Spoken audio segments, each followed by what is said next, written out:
Fala galera do Papo de Trivela, tudo bem com vocês? Mais um vídeo começando aqui pro canal e como a gente falou, sempre pós-jogos do Brasil na Copa do Mundo, a gente vai ter uma pílula de análise a respeito da partida. E essa partida, meus amigos, o bicho pegou, hein?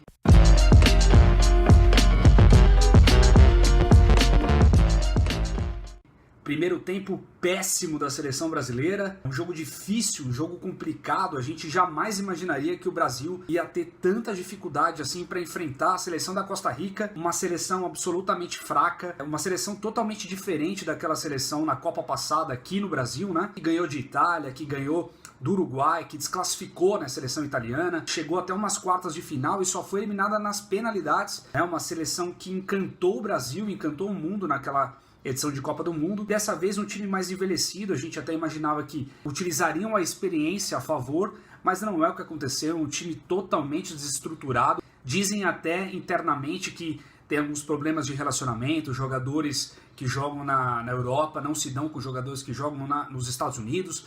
Então, um time cheio de problemas que a gente imaginava que o Brasil ia passar o carro e não foi isso que aconteceu, pelo menos na primeira etapa, né? Um jogo muito difícil, um jogo muito feio, um jogo lento, um jogo sonolento. Parecia que o time estava dormindo em campo.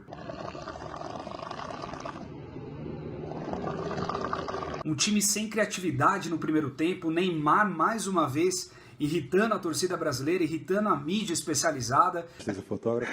Aí você tá de brincadeira você falar isso aí, né? A não ser que ele comece a jogar bola, comece a mostrar de fato que ele é o Neymar, que ele é o diferente, que ele é o cara que pode fazer e chamar para si essa responsabilidade, vai ser muito difícil o Neymar tirar essa imagem que está pegando muito forte nele, essa imagem de jogador mimado, de jogador caicai, de jogador que sempre procura a forma teatral para se dar bem diante da arbitragem. Vai ser complicado tirar essa imagem do Neymar se ele não conseguir cair em si. Está na hora dele amadurecer. Talvez seja o auge, 26 anos se eu não me engano ele tem. Claro, ele não está no primor físico por conta da lesão que ele teve, mas é um cara absolutamente em forma, né, fisicamente. Se não fosse essa lesão, estaria chegando voando. Mas essas condições emocionais do Neymar acabam atrapalhando muito o rendimento dele em campo. E isso prejudica o coletivo como um todo. Me admira o Tite não ter dado uma chamada ainda no Neymar nesse sentido. A gente conhece o Tite, sabe que ele é ali aquele jeito politizado dele e tudo mais.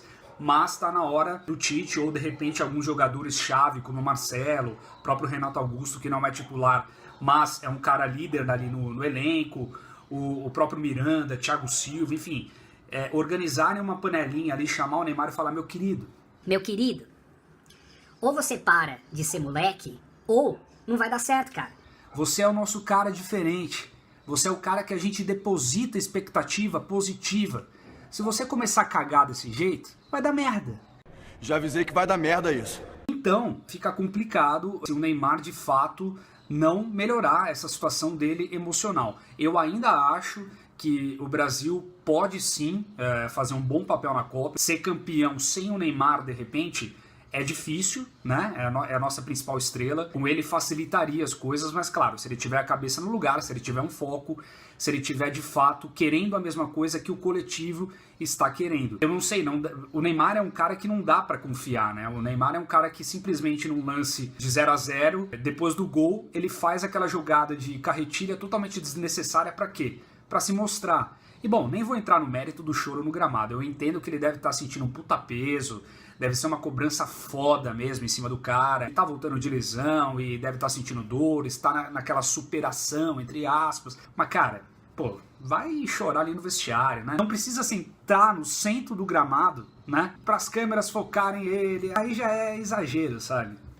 Eu acho que a Bruna Marquezine tá ajudando muito ele nesse sentido.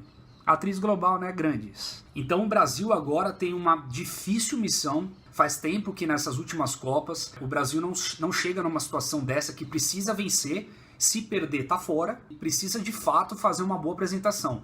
Eu acho que agora não importa muito o que vai vir pela frente. Se vai vir a Alemanha, se vai vir México. O pensamento do Brasil é fazer um bom jogo, é ganhar confiança. Isso vai ajudar muito, independente de qual adversário for na próxima fase. Eu acho que o time campeão ele tem que ter um pensamento campeão, né? Não adianta você ficar tentando escolher adversário que numa tarde daquela que você de repente escolher um adversário que achava que seria mais interessante, pode dar tudo errado, o jogador-chave pode se machucar, pode ser expulso, você pode perder um pênalti e tudo ir por água abaixo. Então eu acho que a confiança, a segurança, o bom futebol, o desempenho aparecem quando você leva a sério a coisa. Eu acho que esse é o pensamento do Tite. Então, quanto a isso, eu acho que a gente pode ficar tranquilo. Falando um pouco do jogo só, eu acabei narrando o jogo pela Rádio Poliesportiva, inclusive um grande abraço pro pessoal da Rádio Poliesportiva, uma baita experiência, foi minha primeira narração para uma rádio. Você narrar logo um jogo da seleção brasileira numa Copa do Mundo foi algo assim para mim muito especial.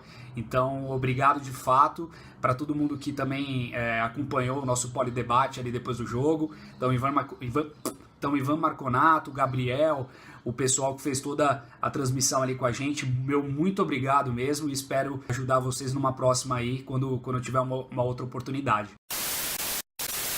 O jogo em si foi um jogo muito complicado, como eu disse. Eu senti a seleção brasileira entrar com um espírito não perdedor, mas faltando aquela gana, aquela garra. Você olhava no semblante dos jogadores na entrada, na saída do túnel ali pro gramado, antes de cantar um hino nacional, um semblante do tipo, não soberba, mas parece que a qualquer momento poderiam ganhar o jogo, e não é assim Copa do Mundo, a gente tá vendo Portugal sofrendo para ganhar de Irã e outros tantos jogos aí que a gente acompanhou que a gente dava como certa a vitória do grande diante do pequeno, e não foi isso que aconteceu. Então faltou uma gana, faltou uma vontade, faltou uma raça da seleção brasileira no primeiro tempo que fazia tempo que eu não via desse time do Tite. E a partir do segundo tempo, o Tite, eu acho que deu uma ajustada nesse sentido psicológico. E a entrada do Douglas Costa, de fato, foi algo que mudou totalmente a partida, né? O William realmente não tá jogando bem, não tá se sentindo bem na Copa do Mundo, talvez esteja de fato sentindo peso mesmo, não sei. Ele não tá desempenhando um bom papel, aquele futebol que a gente estava esperando, aquele futebol que a gente viu nas eliminatórias.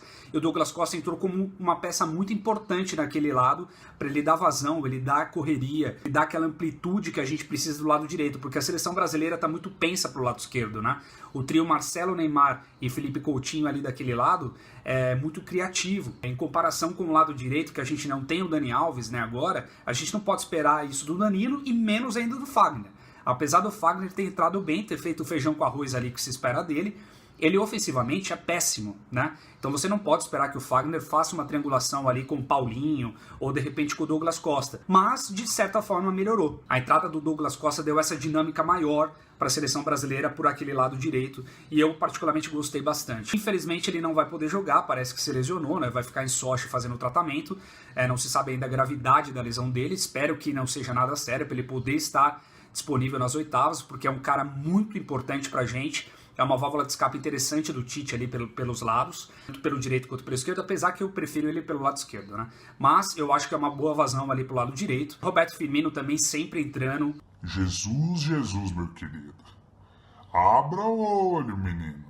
Abra o olho. Apesar que Gabriel Jesus deu aquela cabeçada na trave, o menino Jesus não tá dando sorte, né? A bola tá complicando ali pra ele, né? Tá chegando meio quadrada, ele tá tentando de alguma forma e tal. Eu acho que quando ele fizer o primeiro ali, ele dá aquela relaxada, que nem ele fez nas Olimpíadas, né? Que perdeu vários gols incríveis ali no começo. E depois que ele fez o primeiro gol, ele deu uma relaxada, acho que voltou a confiança pra ele voltou a desempenhar o futebol que a gente espera dele. Mas se não abrir o olho, o Firmino tá entrando muito bem. Eu só fico na dúvida referente ao Firmino, se é um jogador que entra bem e pode ser titular, ou se é um cara que só entra bem para segundo tempo, sabe? Então, vamos ver o que vai acontecer, né? A gente tem esse jogo contra a Sérvia aí. Eu acho que vai dar um empate, podem me cobrar depois, inclusive. Eu acho que vai ser muito difícil esse jogo. O Brasil ainda não tá 100%, tá numa escala de evolução, tá evoluindo aos poucos, né? Melhorou diante do jogo da Suíça. O segundo tempo criou grandes chances, mas assim, é um jogo muito difícil porque a Sérvia também busca a classificação, né?